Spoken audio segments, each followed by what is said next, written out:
Who is Timothy Leary? There are many theories and evidence that Timothy Leary, a famous advocate for LSD, had connections to the CIA. Leary was a Harvard researcher who conducted experiments with psychedelics, including a prison experiment that showed reduced recidivism rates among inmates who participated in psychedelic-assisted psychotherapy.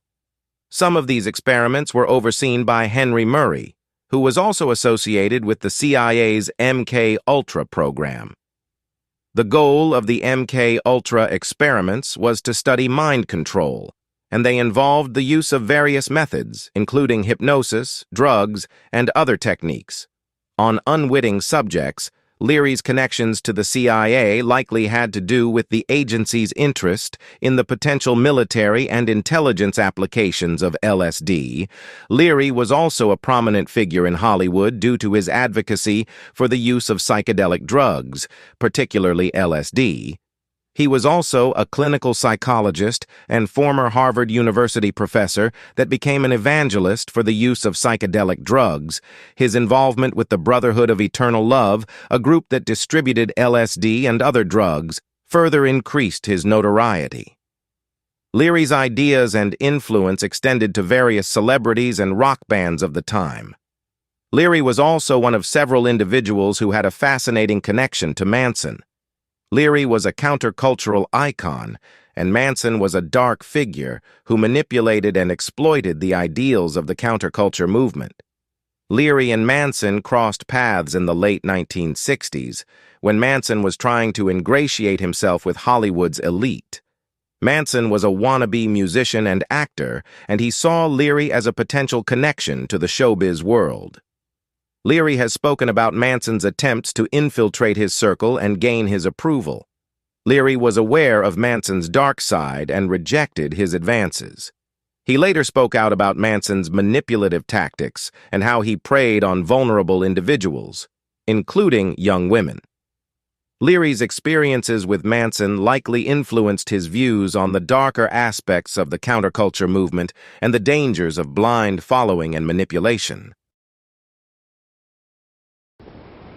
Some people say that perhaps your use of LSD and other drugs, you might have destroyed some of your brain. Do you think that you've suffered any brain damage whatsoever?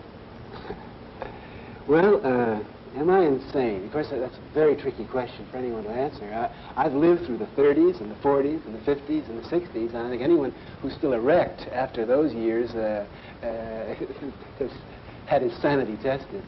I'm 52 years old, facing the problems of maturity and getting old. I've been through a lot of rough time the last few years. My career has been ruined, and they took my credit card away at Harvard, and I've been harassed by the United States government pretty heavily. I've been in 4 prisons, all without committing any crime that I know of. I've been in solitary confinement for 4 months. In addition to all of these pressures, I probably pushed my nervous system as much as any human being living. I think I'm the strongest, sanest person around. Now, I'm not making any guarantees for the future, but, you know, there's something very ominous about this tendency to call anybody that you don't agree with insane. 100 years ago, they'd say you were possessed by the devil, or you were a heretic. 20 years ago, they'd say you were a communist. Now, the really sophisticated totalitarian method now is to say that someone that is a dissenter, that is against the society, is insane. In Russia now, very smooth. They take their philosophers and their dissenting poets, and they don't put them in Siberia anymore. They put them in an insane asylum. Now, maybe it is insane to be against what's happening in the United States today.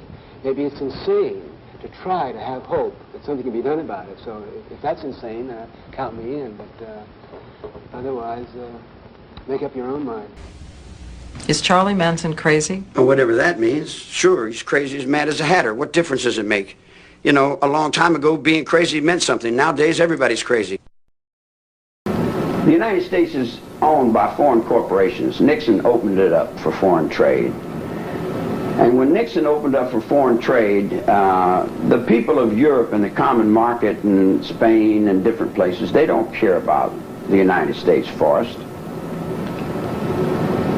And in short, The United States has been sold out by people who really don't care for anything but money. I've had all the money in the world 3 times. I had to give it back to keep the game going. What game? The game. It's a game. Money is a game. It's only real to the people who work for it. The people that don't need to work for money, it's a monopoly game. It's a game of paper. It's all on paper. I've got a production company, and I've got a recording company, and I've got a mansion in Beverly Hills, and I've got Rolls Royces and Ferraris. I've got everything money can buy, but it's all on paper. Everything's done through the companies and through the tax loopholes, and the people that live on that level, they don't care about the average honest mule that just goes back and forwards to work. They don't care about the children that are in the streets that are thrown out of this upper echelon of existence. And then when all the children fall down into me, on my level, I pretty much identify with them because I was a throwaway also. So it goes to the point of, do you really care? When you said... And who does care? And if anybody cares, they're considered crazy. I've been 15 years in the nut ward for trying to stop the trees from being cut down, from trying to rearrange a lifestyle of a bunch of people who don't want to change. But they're going to change because the cold wind is blowing. Not only was Timothy Leary connected to Manson, he also shared some similarities and connections with Manly P. Hall.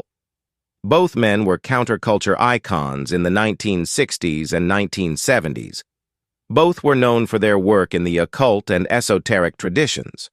Both were prolific writers and lecturers.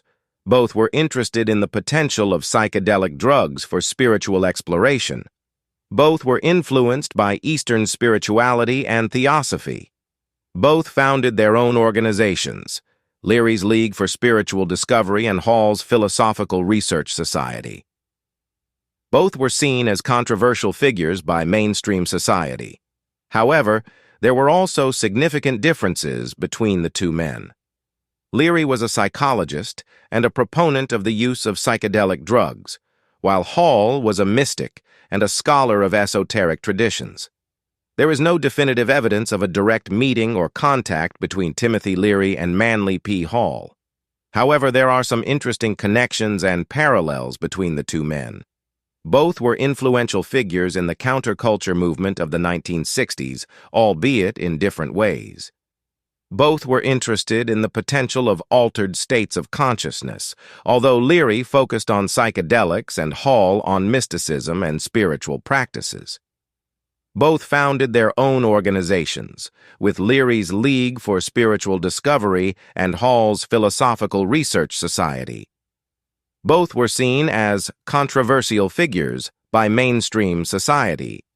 Some sources suggest that Leary may have been influenced by Hall's work, particularly The Secret Teachings of All Ages, which was widely read in the 1960s.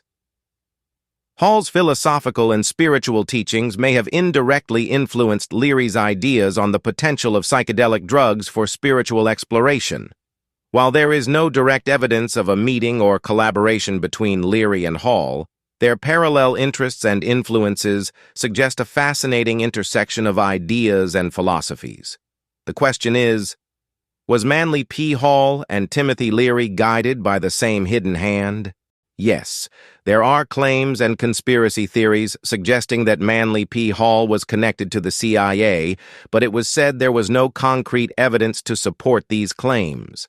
Some of the theories suggest that Hall's work and influence were used by the CIA for various purposes, but skeptics discovered later that the CIA had indeed had declassified documents related to Manly P. Hall and the Gateway Program, and through the Freedom of Information Act, it showed to prove Manly P. Hall's direct connection to the Gateway Program as well as the program itself, which involved various high-profile members as well as certain activities. This was a CIA program developed by Robert Monroe, who also founded the Monroe Institute of Applied Sciences. which aim to explore the potential of consciousness and non-physical realities using audio patterns and brainwave entrainment techniques. It is important to note that while these documents exist, the context and nature of the CIA's interest in Hall's work and the Gateway program may still be unclear and require further research and analysis, such as promoting a specific ideological agenda, shaping public opinion, infiltrating and influencing the counterculture movement. Fast forward to today, and you can see these counterculture movements still in play. Many, if not all, are manufactured by the CIA, and its agents. Social media platforms are in fact created by the same organization for mind control and mind manipulation. Mainstream media, movies, TV shows, music, and especially the news have perfected the art of mind control tactics and are front and center in the CIA's Gateway program. Other aspects of the modern-day program that goes hidden and under the radar also included some practices and concepts similar to those found in yoga and other ancient Eastern spiritual traditions, such as hypnosis, transcendental meditation, biofeedback, hemisync, brainwave output, out-of-body experiences, altered states of consciousness. While the CIA's Gateway program was not directly focused on yoga, it explored techniques related to consciousness expansion and altered states, which share some similarities with certain yoga and meditation practices.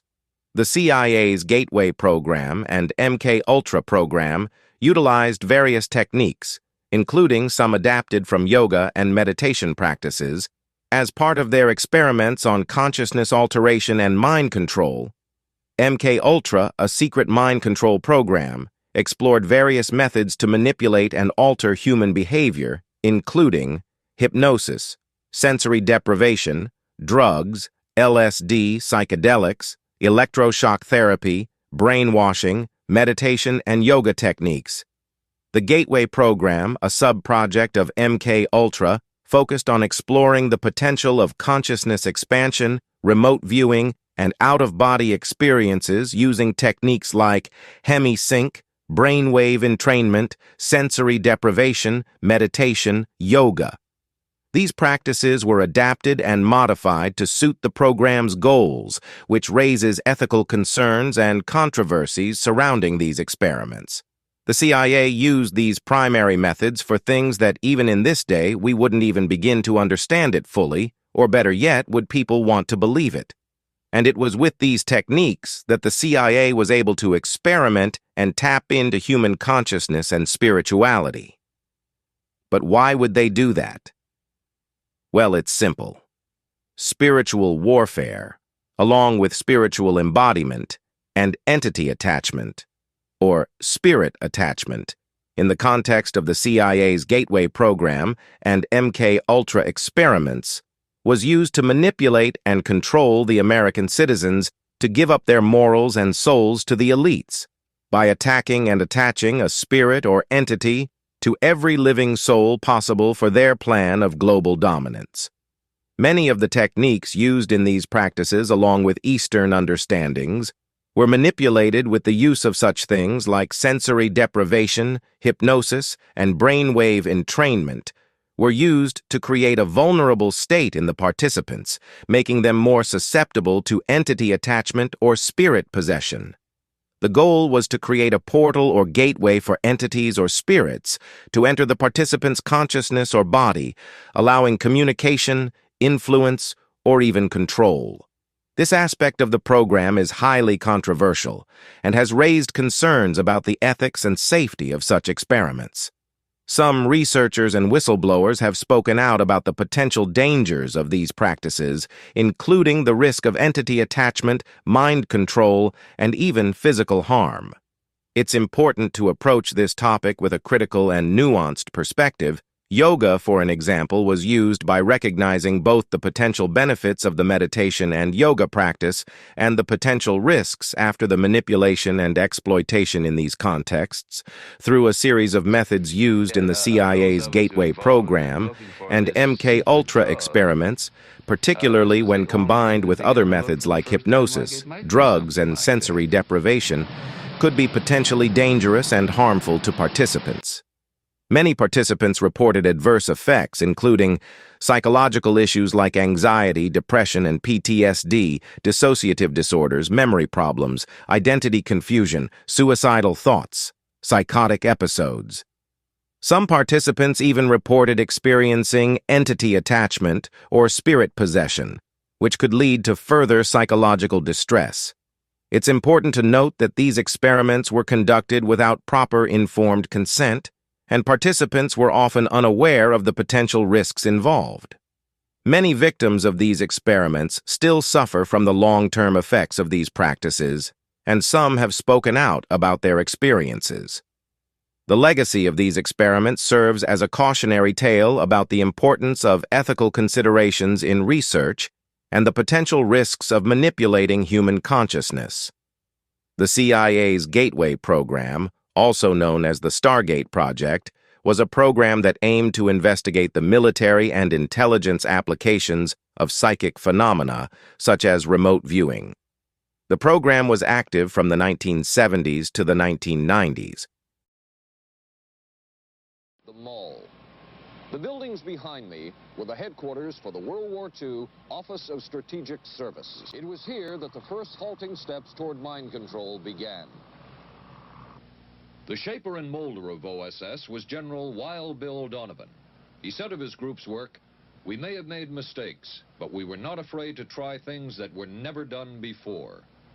In this anything-goes atmosphere, Donovan appointed this man, Stanley Lovell, a Boston industrialist, to break new ground in many scientific and technical fields. Donovan called Lovell his Dr. Moriarty, after the fiendish professor in Sherlock Holmes. Lovell liked the name and posed for this Saturday Evening Post photo. He later wrote of his OSS job that it was, quote, to stimulate the PEC's bad boy beneath the surface of every American scientist and to say to him, throw all of your normal law-abiding concepts out of the window. Here's a chance to raise merry hell. It was in this atmosphere that the search for mind control began. This bizarre man would be an active participant in that search over the next 2 decades. His name is George White, an OSS captain who had formerly been with the Bureau of Narcotics. In his diary, seen here publicly for the first time, White left a legacy of the darker side of American intelligence work. He received his early OSS training at the British-run school at Oshawa, Canada, the same school where Ian Fleming, the creator of James Bond, was trained. White referred to the school in his diaries as the Oshawa School of Mayhem and Murder. Mike Burke, former OSS colleague of White's and now president of Madison Square Garden Center. Very compelling fellow, mysterious fellow, almost mystical fellow. He was fascinating because you knew something about him, but not enough about him to really get a fix on him. He also knew a great deal about the swifter elements of society, the gamier side of life, and he was very impressive in his technical knowledge of the underworld, so to speak. He said one of our men gets beat up. He says you have to act real fast and teach these guys a lesson. Charles Siragusa, a former narcotics officer and friend of White's. He'll come around, he says, and break your kneecaps. And with that, one guy laughed, and George would always have a little Billy with him. And this one guy saw us naked. George White turned around and whapped him across the neck with it. Then he picked up a pool stick and started beating everybody up. He made his point. And he made his point. George White was not a man of understatement or subtleties. His boss at OSS, Stanley Lovell, referred to him as deadly and dedicated. In this note from White's diaries, it says, call Lovell regarding TD. TD was a rather transparent cover for Truth Drug. George White worked with the Truth Drug Committee here at St. Elizabeth's Hospital in the nation's capital. They experimented with mescaline, scopolamine, and marijuana on unwitting victims. The committee soon learned there was no easy panacea, no truth drug at this stage. But White and later colleagues would not stop trying. The goal remained the same. As this 1952 CIA memo says, the aim is controlling an individual to the point where he will do our bidding against his will, and even against such fundamental laws of nature as self-preservation. Thank you for watching Part 1 of the MK Ultra Mind Control series. Stay tuned for Part 2. Remember, this MK Ultra Mind Control program is still in play to this very day. Modern-day mind control, also known as brainwashing or psychological manipulation, is a controversial topic. While some claims may be exaggerated or conspiracy theories, there are documented cases of mind control techniques being used in various contexts, including 1. Cults. Some cults use coercive persuasion, emotional manipulation, and isolation to recruit and retain members. 2. Advertising and marketing.